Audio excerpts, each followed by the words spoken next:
क्या आपने कभी सोचा है एक छोटा सा लड़का जिसके पास ना बड़ी फैमिली की सपोर्ट है ना ढेर सारा पैसा, वो एक दिन पूरी दुनिया में अपना नाम कर सकता है। ये कहानी है एक ऐसे लड़के की जिसने सपनों को हकीकत में बदला और दुनिया को दिखा दिया कि छोटा शहर बड़े सपनों का रोक नहीं सकता। ये कहानी है रितेश अग्रवाल की। 16 नवंबर 1993 उड़ीसा का एक छोटा सा शहर बिसम कटक, यही पैदा हुआ एक बच्चा, नाम था रितेश अग्रवाल। पिता एक छोटी सी दुकान चलाते थे जहां सिम कार्ड और फोन का सामान बिकता था। माँ घर संभालती थी। घर में पैसों की कमी थी लेकिन सपने बहुत बड़े थे।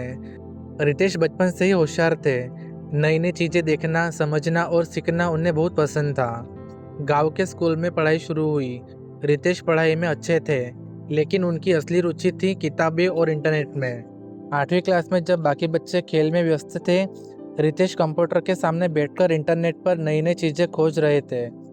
गांव में इंटरनेट ना के बराबर था, लेकिन रितेश ने एक जुगाड़ से सीख लिया कि इसे कैसे इस्तेमाल करना है।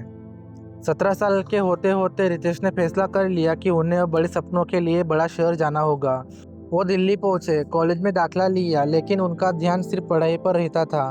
वो लगातार बिजनेस से आइडिया सोचते रहते, ऑनलाइन कोर्स करते, स्टार्टअप की कहानियां पढ़ते और सीखते कि दुनिया में कंपनियां कैसे खड़ी होती है। दिल्ली में रहते हुए रितेश ने एक ट्रैवल पोर्टल शुरू करने की कोशिश की जहां लोग सस्ते होटल और गेस्ट हाउस बुक कर सके, लेकिन ये आइडिया असफल हो गया।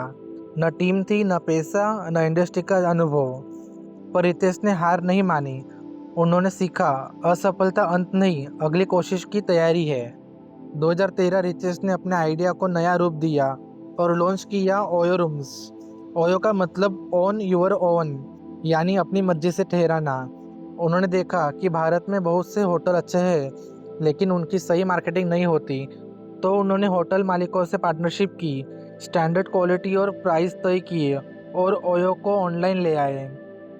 शुरुआत में कई लोग हंसे, कई होटल मालिकों ने मना कर दिया, पैसे कम थे, लेकिन रितेश का भरोसा बहुत बड़ा था।